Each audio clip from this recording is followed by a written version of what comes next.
Good morning, good afternoon, good evening. Welcome to the BGCP, the Big Glasgow Comic Page Indie Interview with myself, David Cranna, and I will be interviewing today Jim, the Ganjaman, Stewart. Hello, Jim. How do you do that? How have you been, man? You're looking well. You're looking well. How have you been? Thanks, man. I've just been to the hairdresser. Just a wee trim. Unfortunately, my two hairdressers died. Oh. I had to go get a new one. Well, listen, new is always good. You know, something a little bit different, somewhere you've never been before. You know, checking new stuff out. That's always good in my opinion. We were over at Deadhead Comics, which sounds pretty good. In Edinburgh. Don't tell anybody.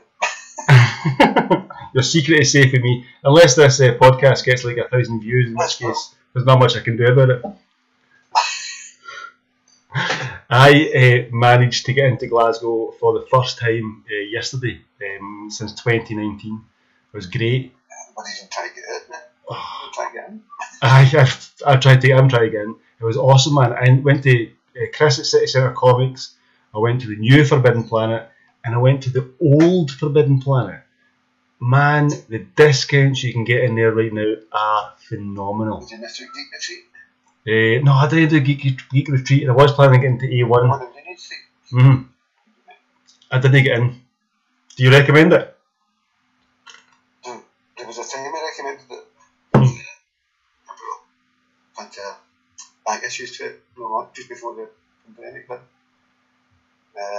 it's like first appearance. Darts team were about £1. Hold on. Did you say your darts team were in there for £1? What were you saying, sorry? Darts seat, the first appearance. Aye. Superman and Jimmy. What's his name? I'm not more a Marvel fan, but it's stuff I forgot. That's fantastic. They obviously didn't realise what they had. I told somebody at the Scottish Cartoonist Society, and the next day they heard they were buying it, and I was like, what did you buy? What, did you not snap it up when you seen it? Well, the guys just kept putting their stuff out. And I was like, then you putting their stuff out, and he's like, maybe next week I'll watch my Facebook page, and I was like, yeah. And when they're showing the stuff he was putting out, you could see it was good stuff. Nobody went to, oh man, that's worth a lot more. Absolute bargain. Right, we're here today to talk about your comic, which I picked up a copy just last week. Ganjaman Presents #1. The name is in the title. Yeah. This is an awesome comic, so it's an anthology. You can get it from your Etsy shop, which is Numbskull, is that right? Numbskull Comics. So if you search Etsy Numbskull Comics, you'll come across Jim Ganjaman Stewart. You'll know it's him because there's ganja leaves all over the bloody page. Ganja leaves. And Jim, I couldn't believe this when I got it. You know, I've met you a couple of times before, and you're obviously well in with the independent and underground comic scene and have been since the mid-90s by the sounds of it. Am I right in saying that? Well, before the internet, the way to get in contact with people was through Comic International. It was Dead Skin. And there was a classified ad people put in. I'm looking for a writer or somebody's been looking for an artist, and it was actually everybody communicated back then. It was easy to see different places and by post. Get looking for artists with. By post, basically. That was the only way you could do it. Or going to conventions. That's amazing. I didn't start going to conventions to the early 90s conventions in Glasgow, so cartoonists and people like that. Hold on, you were at a convention with Garth Ennis? Cartoonist before the book preacher. Aye, I know who Garth Ennis is, he's a legend. He's part of Crisis, which is a magazine that came out after 2008. says UK, showing all the UK talent, and Gareth Ennis was there promoting that, you know what I mean? That's amazing. So I was sitting thinking about him. What's he like? I didn't know who he was, but You didn't know who he was? Well, the thing is, at that point in time, he probably wasn't anyone. as I said, I'd read the couple of issues of Crisis, True Faith, and I've ever read that for a few troubles. I've not, no. John McCrea, you need to look at it, man. It's brilliant. I'll need to check it out. It's the first ever painted artwork I've seen. Right. In comics, it was like, man, this is brilliant. I didn't ever see this kind of stuff. They're painted. And I eventually went to meet John McCrea, the guy who drew it, you know what I mean? You know, really nice guy, so was Gareth. As time went on, obviously they get a lot better work. When Gareth started doing Preacher, you know what I mean? Just Preacher is like a phenomenal series. It's absolutely brilliant. Actually, it was Chris from Centre Comics that put me on to Preacher. Not long time ago now, maybe about, I'm going to say 10 years ago. It could easily have been 10 years ago, actually. So that would be making me 29. I like my daughter read it as well. She liked it. Aye, nice. And then the show it now. I wasn't going to say it, but The show was okay. It was not as good as the comic, obviously. The second season was really it's the dragging. same with the Walking Dead in it. They don't follow the comic. They change things up a bit. But usually it's going to the same kind of ending. They changed the Watchmen ending and all that. They did change the Watchmen ending, actually. They've got to put something in different for maybe the people who look comics.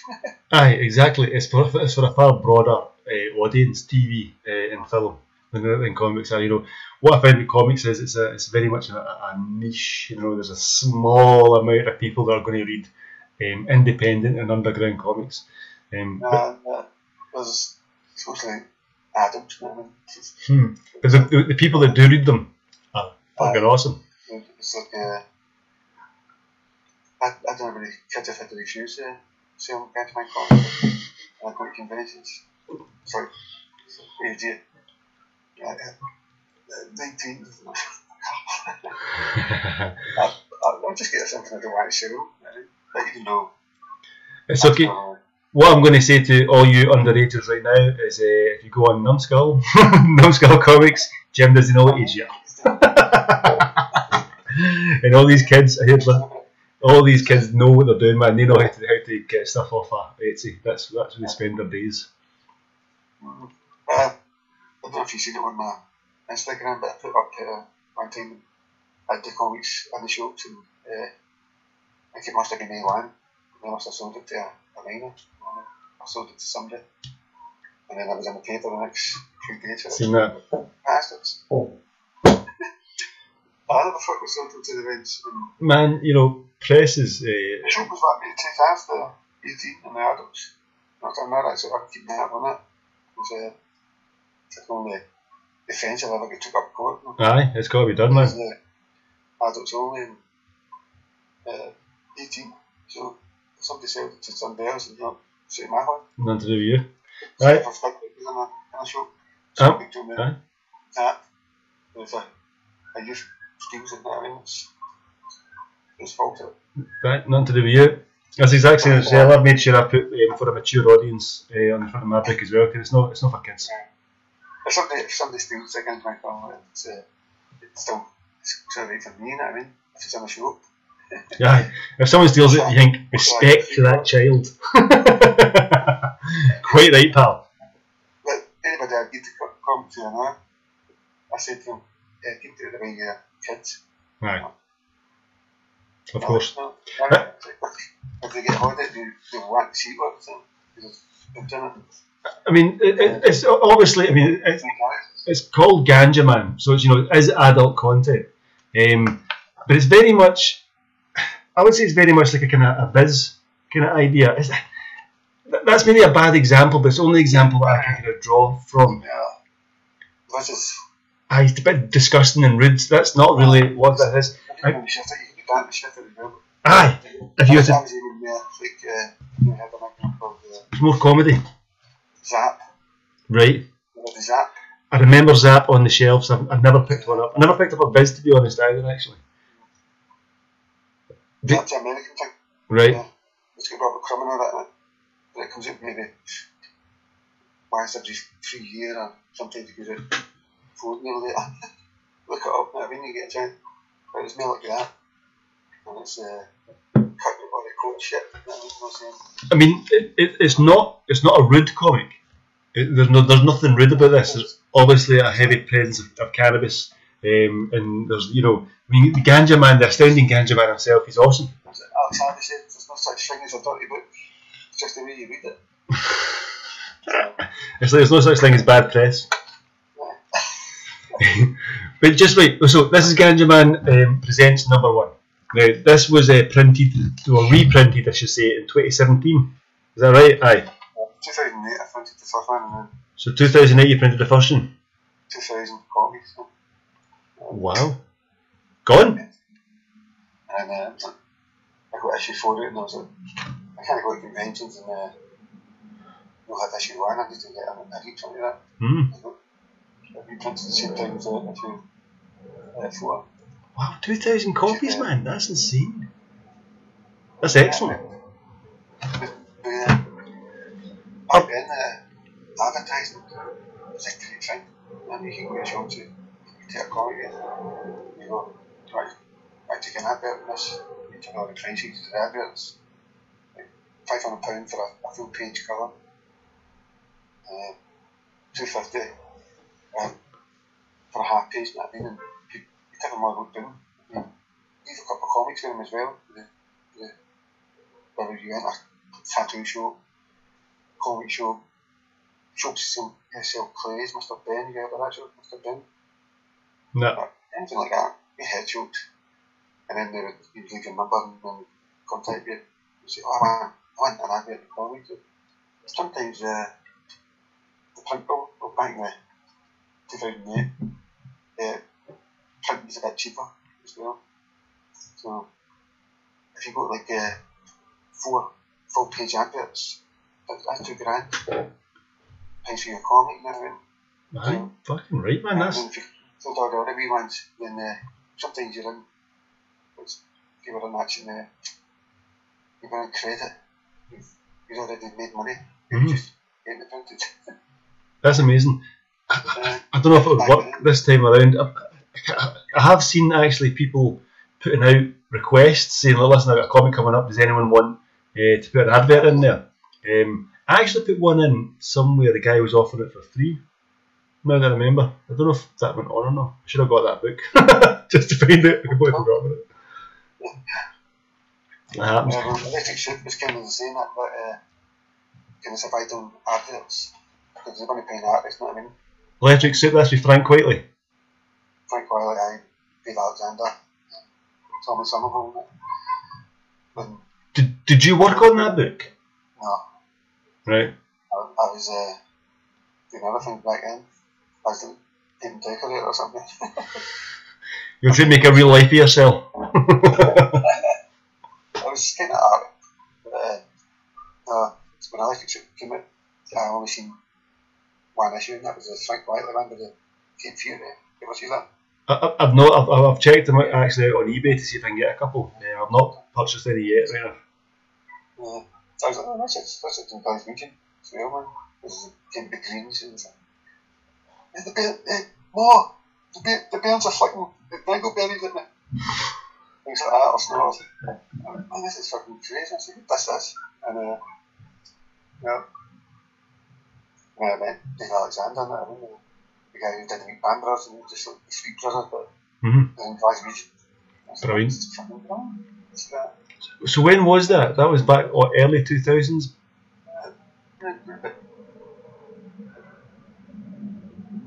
I seen that the first Electric Soup. 89. 89? I mean, I seen the Electric Soup came out in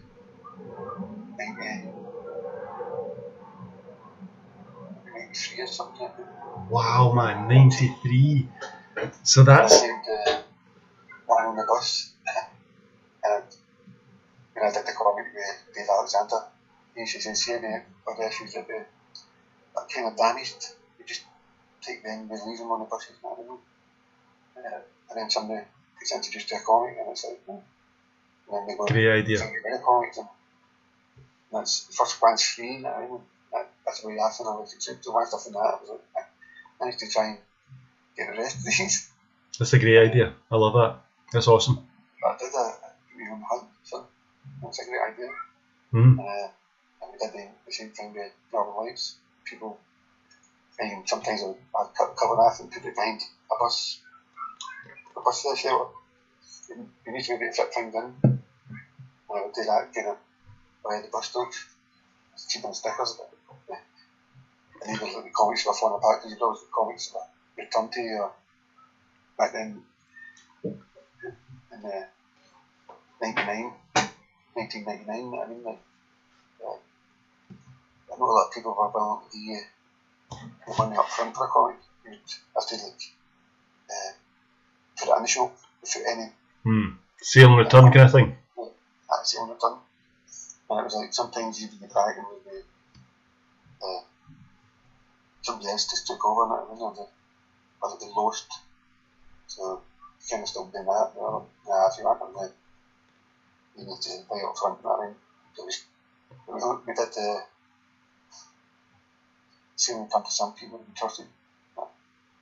Aye. There wasn't too much money doing this. Sale. I mean, listen, I don't think there's too much money doing it even now. To be honest, you know, we don't do it for the money, man. We do it for the fun, don't we? I said to people that have started to get into this business, you're going to have to need money, because that's all about. So, if you want somebody to see your comic, we send it views, copies. That's money. Postage. I mean, that's money to come in your pocket. Aye, definitely. That's how adverts come in. It's easier to swallow. I mean, you need something in way that's not really costing you anything. As I say back then, you could probably get a comic 1999. It probably cost like 50p for a copy. If you got 5,000, that's how many you go to Northern Lights. Wow. Yeah, you could afford to just be somewhere away if you wanted to. Northern Lights, is that on your Etsy page? There's no anywhere else. It was a comic we did with the electric suit. Right. It was cancelled. Dave Alexander, I was going to meet Dave Alexander. And I gave him a Ganjaman comic, the first Ganjaman comic. I think I've met Dave Alexander. I think I met him at Stewart cartoonist. Yes. And there was a blank page in the back of the Ganjaman comic, a wee black and white one. And he went, never ever read a blank page. It was a big time he asked me, and I went, alright. And eventually chose one. Let's do a comic together, but we don't. We asked for people to put money in it. We can get the adverts. But if you're going to put a page in, it'll cost you £25 for a page.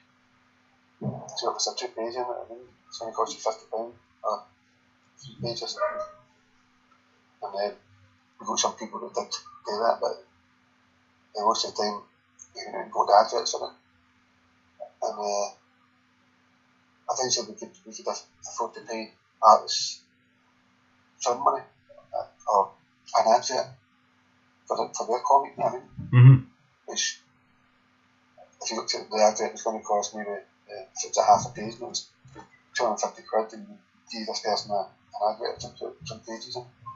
And that's how you can pay your artists as well, you know what I mean? Really cool. You know what? It's a good way to go about it. I'm not too sure if it would work now. It might actually, to be honest. I'm not too sure. Kickstarter seems to be the way. Aye, Kickstarter seems to be the way everybody's going just now. I mean, that, from my experience, which is incredibly little, Kickstarter seems to be, if you're looking for independent and underground comic books, man, Kickstarter seems to be the way to go. And you got to factor in how much it's going to cost you to post all these as well. Yeah, expensive stuff. People don't do that. What I find about what I find about making comic books is the only person who makes money, the only person who doesn't make any money is the writer. You know, the artist makes money, the letterer makes money, the postman makes money, the printer makes money, the writer makes fuck all. You know, Clint Morrison can draw. He's a pretty good drawer. I've seen some of these fitting stabilisers back in the day, and he made a lot more money writing than he could draw. So I've seen Mark Miller drawing as well. He could draw it vaguely, right. He made more money writing, so it's tied to the pages, you know what I mean? So clearly they're doing something that I'm no. you've got to get a few under the belt. Yeah, well, fair enough. Looking at this, right, so this is obviously the Ganjaman #1 presents, the Ganjaman presents #1. There's hundreds of stories in this, and there's so many that caught my eye. There's some of the strips that was in the first one. You forgot some of them?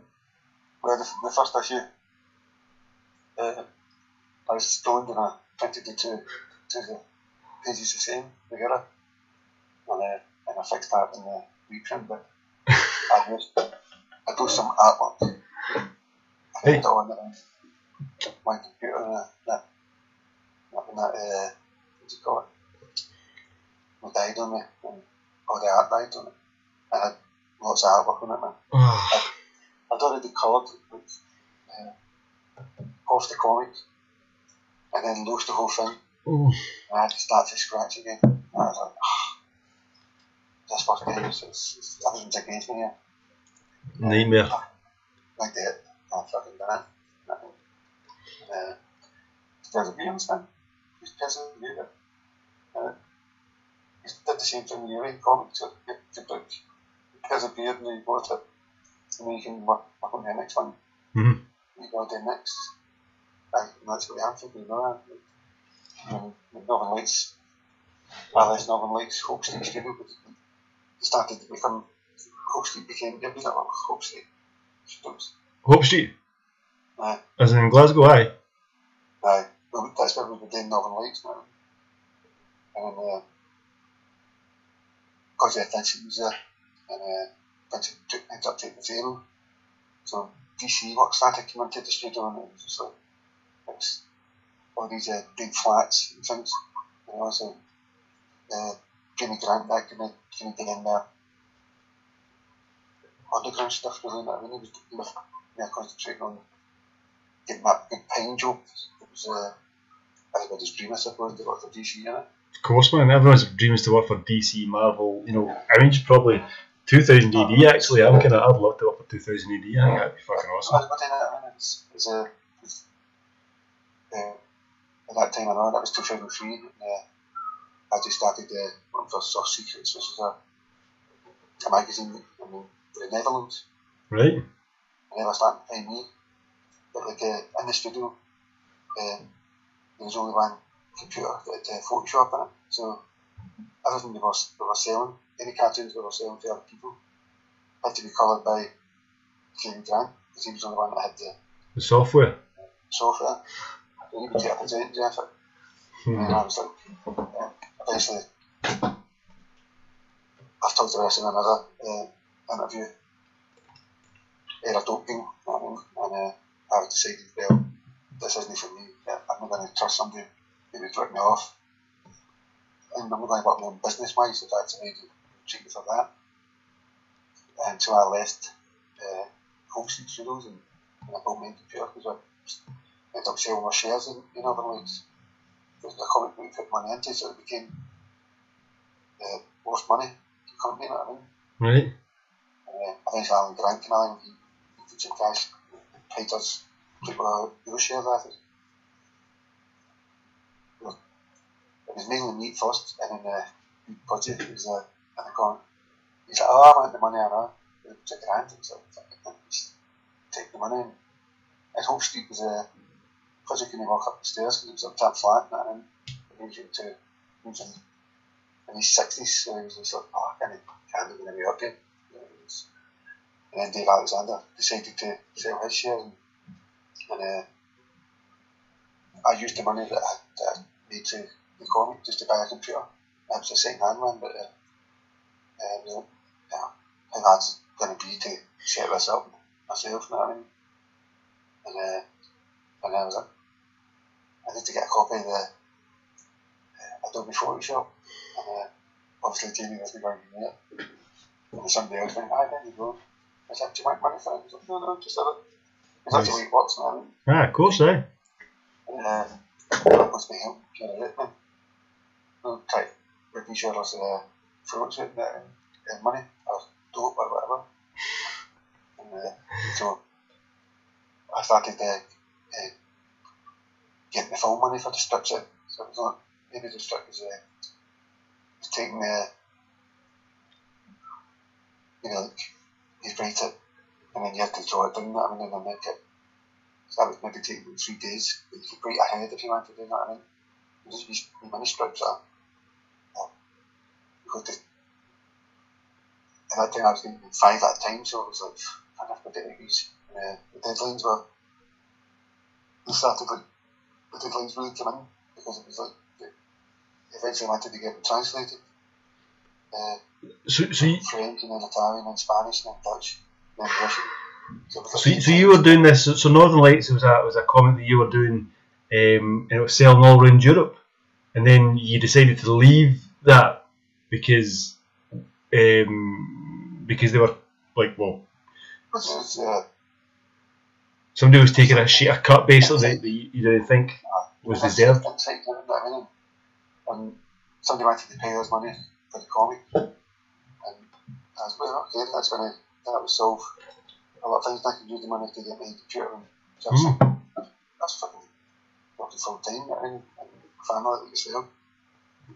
I never 2 brass pennies to rub together. I was just like, and I went, well, I'll buy a new computer and learn how to do the colouring myself.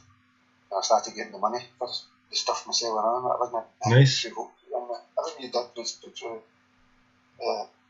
had to be, the money come off for the student. You had to pay the student. Right. It was like, and because I left the student, I was like, well, I'm going to take any of my money into this. I'm going to diminish it now. And when I started getting the translation from them, I was getting 50 quid or something for the strip. And then I was getting translation fee and tack of that. And that was getting translated 8 times into different languages. So money just kept coming in. And it was like, brilliant. And yeah, sometimes you'd never even have time to write any new stuff. It's like 5 strips, and it was getting translated. You had to take the English out and then put. It's me had to do it. I mean, I had to like stick it all in English and then. I get you. So you sent off the script to the translator. They then sent you back the translated scripts. Then you had to go back in. I had to cut out any slang and all. Right, so you'll have had to actually go into your own script, edit it, so that folk can read it in English, and then go back. They go back and put it back into the actual comic itself. You had to do like invoices for all this and that. A lot of nonsense, isn't it? That time, I did when I went self-employed. I mean, I had to fill out all these. I was just like, oh man, this is my brain's now. And eventually I had to say to the guys, look, I can't do this now. I'm not getting any time to read new stuff now. And I went, well, is it alright if you get somebody else to translate it? And I was like, as long as you pay me. That was it. I mean, fair play. I was getting that and I was working full time, so I was getting good money. And then I went, well then Wasted came out. You've heard of that comic, Wasted? I don't think so. It does ring a bell, but I've definitely not picked one up. I looked at it, I don't know if much online about it. I'll need to check it out. So Northern Lights and then done it Wasted. It was going to be like, they were cutting down all the dope stuff. You know, I mean, like, there's maybe jokes about coke, crack and all that. And one of the things I always refused to do was have any like, advertised Granny's Fanny and Granny Fanny and these adverts that were doing minging. I never want any of them in my comics because I like to show my wee mother was good, but people look at the comics and I wouldn't get a good game on it. Right, yeah. I'm not going to put any Granny Fannies. And Granny Fannies is just that step too far. So that's it. That's where you draw the line. Granny Fannies, no. Just looking at this, Ganjaman presents, right? The amount of people you've got on this in this book is insane. You know, you've got we're talking about, you know, how many storylines? 1, 2, 3, 4, 5, 6, 7, 8, 9, 10, about 20 storylines here. All with different artists and writers and letterers. I mean, just to name a few, right? So, Dave Alexander is there. Obviously, Dave Alexander's a few times actually. John McShane, Bob Byrne. Who was that? Bob Byrne was an Irish cartoonist, and he's moved to Spain. Sometimes he sent me pictures because it's legal in that, you know. He's showing me pictures of his veranda. When he was growing weed? He was growing weed on his veranda? It's legal to grow weed. And he sent me pictures, and I'm like, it's legal to grow weed in Ireland? Is it? Fucking lucky bastards. There's more and more places now that it is legal to grow weed. And, you know, I like a bit of ganja. I mean, you know that yourself. I've got nothing wrong with it at all. Don't get me wrong, I think too much, for me anyway, too much sends me a wee bit lippy. Too much beer sends me a bit fucking lippy, you know, so I need to know when to tone it down. I like it reading, and I find that most of the big writers that I like are all talkers. Aye. Can I tell you something? See the more people. Jim Starlin. Surprised enough to make me as a talker. The majority of people I meet that I like are all talkers. So Dave Alexander, he released an actual novel recently, didn't he? Randy Burns, I think. Was there another one? Two Faces or something? You're thinking of Jim Alexander, aren't you? Am I thinking of Jim Alexander? Maybe I'm thinking of Jim Alexander actually. Alexander's a big band, and Jim Alexander is a writer. Right. Maybe he's a writer and artist. I mean, these guys' names, as far as I'm concerned, pop up. Somebody who's getting you another thing. Yeah, another Irish boy.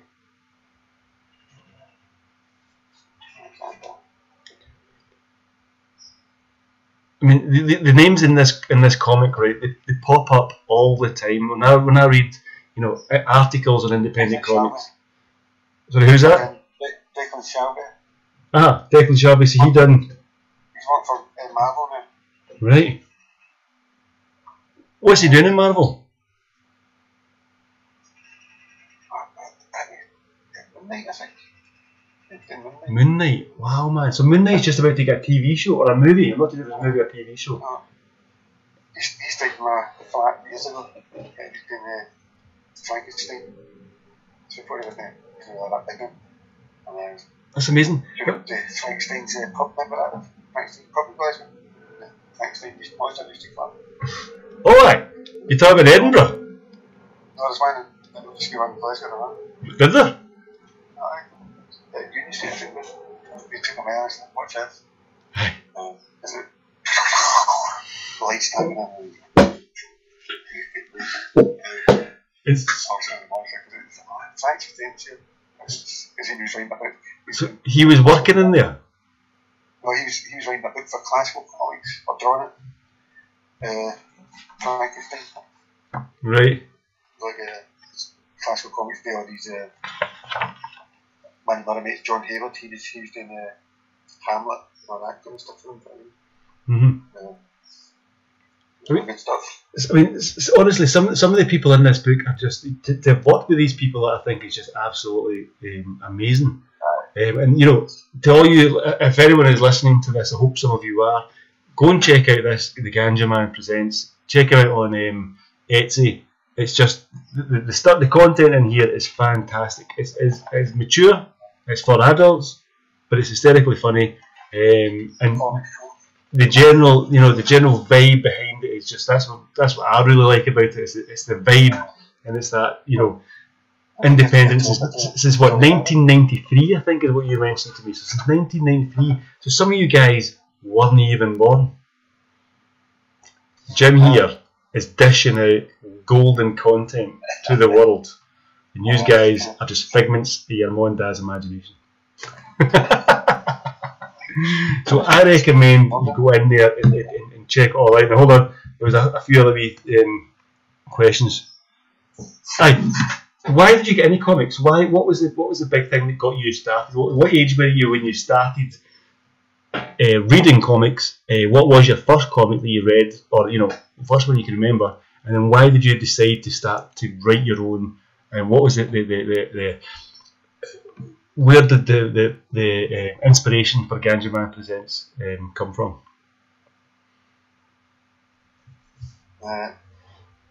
First, the chapter read between Tintin and Love Tintin. Asterix. Before I read comics. Asterix and Obelix. I keep forgetting to mention about that, but yeah, I love them. Alright, so I think the way I put books together, I mean, comic pages, I always think of Tintin and Asterix. Speaking my psyche, but when I was in the primary school, there was a teacher that had the American comics, so it was just colour bands. The bands were talking about. Mm-hmm. She had to draw for these comics, and if you finished your work, then she would let you read the comic. Some of them were like, most of the Marvel ones that were there. It was Iron Fist, and my first John Bum, you know what I mean? Right. And there was one called Weird Wonder Tales, which had Jack Kirby, Steve Ditko, and a cover by Gil Kane. That's always been one that's always. I was not into that, picking that up, you know what I mean? That was the one that changed you, flipped you around and thought. I didn't know it was my first Jack Kirby comic, you know what I mean? I never understood why, because Jack Kirby and this, what do you call them, the Marvel reprint came in, the UK reprint. Aye. So it was recognising Gil Kane, I mean, I don't know, I see man's work. Gil Kane's work in John Buscema as well, and I was starting to see these artists now, but it's brilliant, man. I was obsessed with comics, but I've never seen any more American comics for ages. It's just all British. Once I started seeing them, I can get in the colour lines. And then eventually a comic shop opened up and I've seen some American ones. So delved in. I sold the collected comics maybe 3 times my life and sold them all half. I mean, when I got married, I sold them all half, and then I started collecting them again. And then eventually I seen my first Street Brother comic, and it was like, oh man, this is.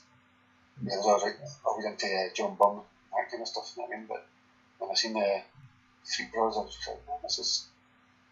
I've blown away, plus I was smoking weed, so I just started giggling at it, and I was like, man, comics have grown up with me, I mean, that's what I was like, comics have grown up. And I kind of read the Spider-Man ones, and nice. I just kind of really get into it. No, it's nostalgia, it's big enough. Right. Comics, that was a great era for comics. It's, you know what, it sounds very familiar to myself, to be honest. That's kind of the way I started as well, and it must be the kind of natural progress of people. The way you draw it, I mean, if you're going to draw, you got to draw serious, like you got to draw like clunky, or you got to draw cartoony, you know what I mean?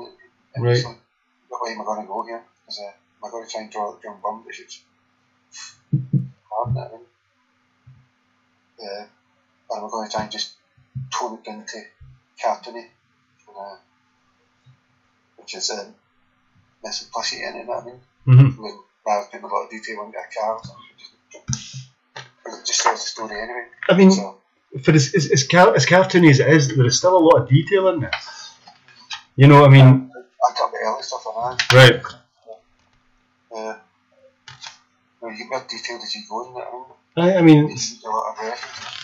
Like for instance, when you've got to learn anatomy, which is like when you're starting after on your brain, you figure in anatomy.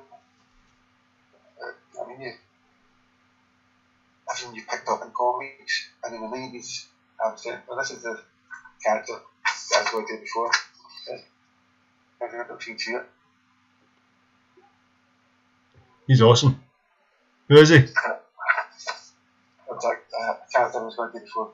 Ganjaman. Alright. But I read too many English comics and my characters were starting to more bulky. I was putting big in it. And it was like falling into that charity, Simon Bisley type of being every vein and all that kind of stuff. I wanted to try and go there because you can spend ages on a figure, you know what I mean? Whereas you just did it simple as well. One of the things I like about your constant imagery of Ganjaman, he's quite short. Aye. First comic I read was 2-page stories, and then I ended up cutting them into 3 panels. That's what happened with the fat slides. And then fat slides used to be 2 pages or 3 pages. See this one? Hold on. Alright, by Jim. This one was one of my favourite, the Z-Men. This is brilliant. That's hysterical. I mean, you get, obviously it's a parody, of the X-Men. There's Wolverine in there, who is, I can't remember his name now. You get Cyclops, who looks like a Cyclops. Hot Knife. Wolverine is called Hot Knife. Brilliant. And you also, way back at the start as well, you're another one. Obviously you're influenced by the X-Men, which I love because I'm a big X-Men fan. I can't wait for the MCU to do them correctly. Right at the start now, it's not the Silver Surfer. It's the Spliffer Surfer. Who's it? Spliffer Surfer. The Silver Spliffer. Silver Spliffer, that's it. Hysterical. I mean, look, the guy's puffing again, buffing a joint. Absolutely right. And then the bottom here, you get Galacta Hash. That's another one. It's going to be done in Northern Lights. Right. When I left Northern Lights, I was talking about this Alan Grant story. It was Alan Grant who wrote it. Aye. You're obviously the artist in it, Alan Grant. Alan Grant stuff. He was I met Alan maybe back in 96 maybe. And I'd read some of 2000 AD stuff, but I wasn't a big fan, I liked the mid-season Naughty. You had them? Nah. Naughty. There was like some good characters. The Talent Terrors that was in the Exploding Dog. Oh, aye. There's a Talent Terrors and all these different characters that was basically Naughty. He's one of them. And so I was talking to Alan. He's next table to me at a map. And I was saying Ganjaman and some back issues in Marvel and DC. And Alan had a poster magazine. It's called Shit the Dog. And swapped. And he says, how do you sell? How does the comic sell? This was issue 1, I mean. And I think issue 2. And I was like, I'll try to get money off people that are in jokes and that. Pain my ass. And I was like, I think they're chucking it. I'm chucking them. And I was like, moving on to my character and that, as I said. And I get a letter from Alan, my name's in the comic. I get a letter from Alan 2 days later, and he's like, don't fucking chuck it, man. Keep it going, man. Quite right. It's the best thing I've read since the Three Brothers, and I was like, man, he's picked up the Three Brother vibe. That's great, man. He's picked that up. And I was only going to kill Ganjaman off as a superhero. I was going to just remember Gru, the warrior. He was head of them, Gru. He was really big back in the 90s. And he was like managing to see Ganjaman and he's like a sword, like Conan kind of thing. Right. With the rings kind of set that kind of thing. And that's what I've done in that issue 3. Then I had to try and bring Ganjaman back as a superhero so that I could keep him relevant. as a superhero as well, but I can still continue with their stories and I got it. So I could continue, because there's not just one Ganjaman, there's a fucking tribe of them, but they're in a different dimension. You have just opened up a whole Ganjaman universe to me there, Jim. I did not know that. I don't know if you see it on That's it. Don't Warriors, their characters. And the way I wrote the story is there's Bruce Leaf, who's like just like Bruce Lee in that, right? He's been taught Kung Fu and all that, man. And then there's like 4 cowboys that are dressed up like Clint Eastwood and that, Nice. I'm going to have to check out. That's you basically got an order from me every month once my wages come in. The chances are Numbskull will be getting. This is the old comics which everybody said really. Well, I'm going to work my way through your Etsy page anyway. There's no doubt about it, because, like I say, it's a dead easy read. It's it's nice. It's light-hearted. It is for adults, obviously. Atmosphere well known in it. Aye. I mean, do you know what? I can't do this justice with the amount of people that's on this. I don't have the knowledge to back up what you're telling me, unfortunately. But I just know that these names pop out to me all the time. And so it was just that's part of the reason why I wanted to get you on the show, because I think your history is so rich when it comes to the independent and underground comics that you just have to be known. People need to know who you are, Jim. You need to go on your page and start buying some of your stuff, man. On the cover there's the second stamp down this week on the Dr. Rick Barton. No, Amsterdam Weekend. Second one. Oh, sorry, yes. Him and hers Amsterdam Weekend. I'm sorry. This guy got in touch with me, and somebody else got in touch with me. But she wrote this book, and his dad's in the jail for smuggling. And they tried to put that 2 months ago, the book got printed, to try to get it into the jail, and they refused to let him have it. But there was a big riot that was a big write up about it, you know what I mean? Saying that people are in the jail for like, all sorts of things, you know what I mean? And they're not allowed to have a comic, you know what I mean? And I was like, oh, come on. I went back, put something at least 2 pages at my book, you know what I mean? Nice, fair play to you. There's 2 of them, you know? And he just wrote his life and smuggling dog. No, awesome. Is that in this book? It's 2 pages. I need to double check that. That wasted an hour, that's too bad. Let me have a look again. Like I say, I mean, like I say, I loved it. Don't get me wrong. I had a wee doobie while reading it as well. I felt like I kind of had to, I'm like, hey, Ganjaman comic. I think I'll smoke one. And so some of it might have went, hazily over my head. So I'm going to go back and read it. But that's another thing. Is like, because I was thinking a couple of days I was trying to get up, and I was sitting watching one time I was just like, I can't go with it. And I was sitting watching a thing called High Times. I remember High Times. It's about the people who read. And I was like, man, this is like my life story, man. And what did I see on the table? Skinning up on again, a Northern Lights comic. Oh, what? Inspired by the comic, you know what I mean? First time I read facts at the time, there was characters kind of like that, you know what I mean? That's amazing, man. That kind of stuff I think is just. Yeah, I went, oh, fuck, give me a joy. Yeah. I mean, a couple of other things, you know what I mean? They're showing the comics on the comics on telly, you know what I mean? That's what I was going to say. So, like, this, like I say, I was a little bit hazy when I read it originally. But this is like a book I'll pick up again and skim through and read a wee story here and there. It's got longevity, which I think is really good. And the stories are, although they were first printed in 2008, they're still relevant today. There's nothing dated in this book at all, I don't think. I actually think it's quite modern, to be honest, which is really quite surprising, since it was written a good few years ago now. It was a great place to, like, when you've got doors to draw, you need to get it out now, this thing in your brain that says, I need to draw that. Mm.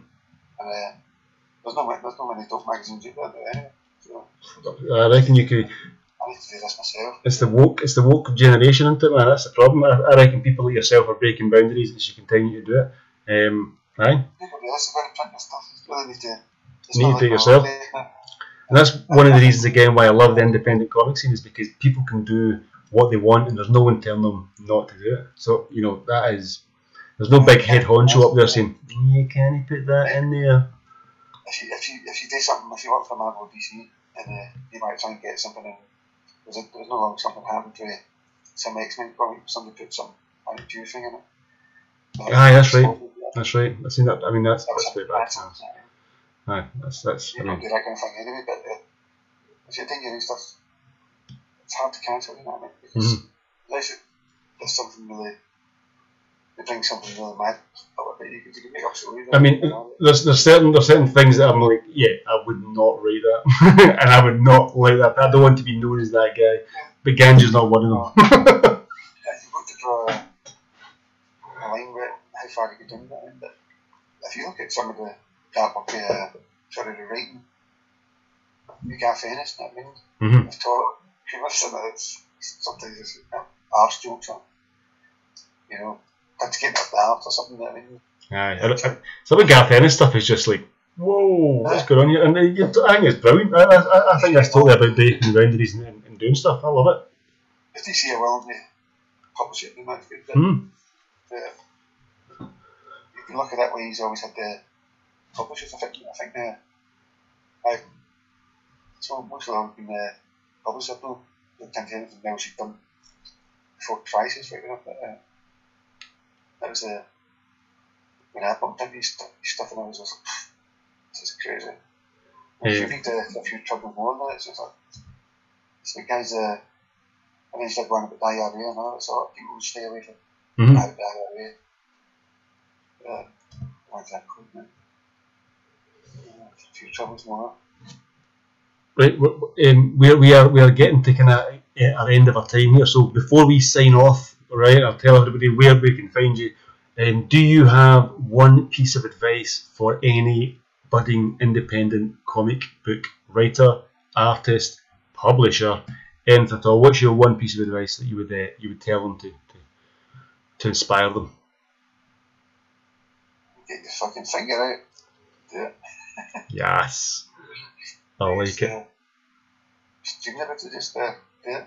Just do it. I mean, if you go to the fucking, you're sitting in the house, and there's one day, in fact, I was getting ready I was going to go to work, and I was like, that's stone, so I was like, okay, am I going to go?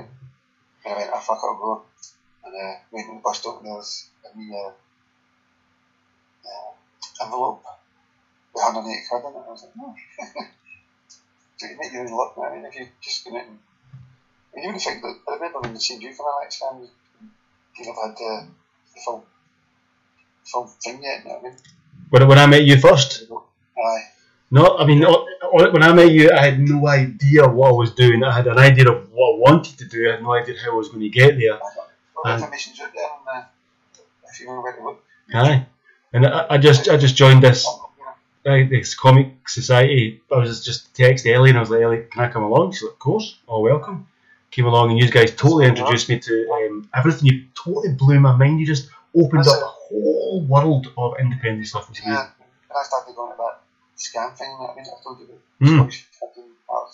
My mind was like, I already did the comic, man. I already read the comics, and to be in a basement with like 100 artists and writers, it was fucking hell. These were all just showing me that one. And that's an inspiration, you know what I mean? That doesn't inspire you.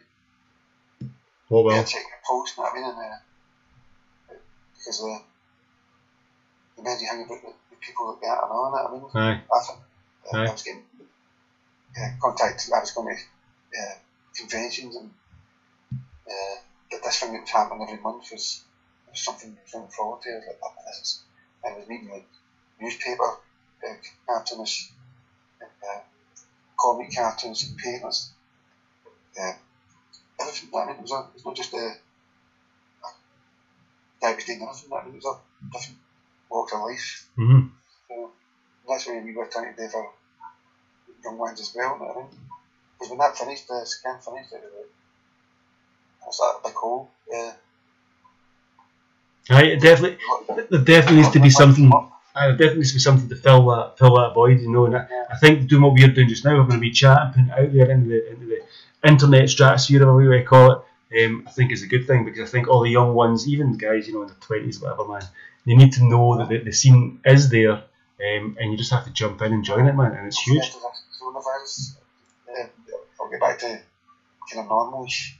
Even with coronavirus, you know, I mean, we're doing this over Zoom, you know what I mean? Like, I've met hundreds of people through video calls over the past year. It's been great. Well, I'll pass your name on to Dave Alexander if you want to talk to him. Aye, definitely, of course, aye. He knows how to do it. Just get out in a bag and probably show him. I'll need to scout a few of his books, but I know definitely I'm up for talking to everyone and anyone. Right. So, on you go. Sorry. Once you've uploaded this now, send me video. This is your first time. Jim is popping my cherry, folks, as you speak.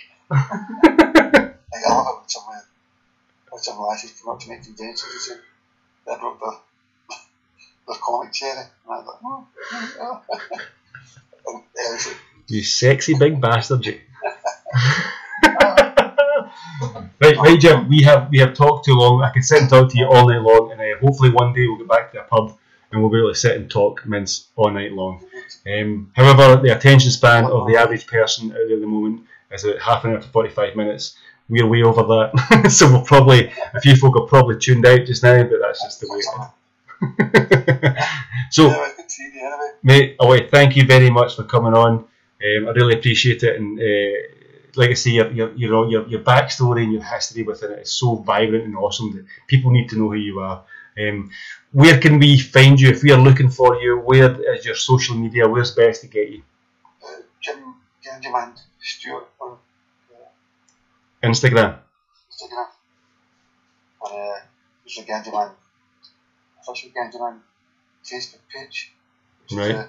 On Facebook. So, I'll need to get that. There's a Ganjaman Presents on Facebook, and there's a numbskull to Facebook, but I don't really keep up with that because there's too many. And your Instagram page seems to be the one to go to. I would recommend everyone goes to your Instagram page. You can post fairly saucy pictures, but you just get. And am I right in saying your in your bio is the link to your Etsy numbskull page? There's a. Right. So to find Jim, folks, it's Jim Ganjaman Stewart. Stewart is Ewart. Check that out on Instagram. His page for his Etsy page, sorry, is in his bio.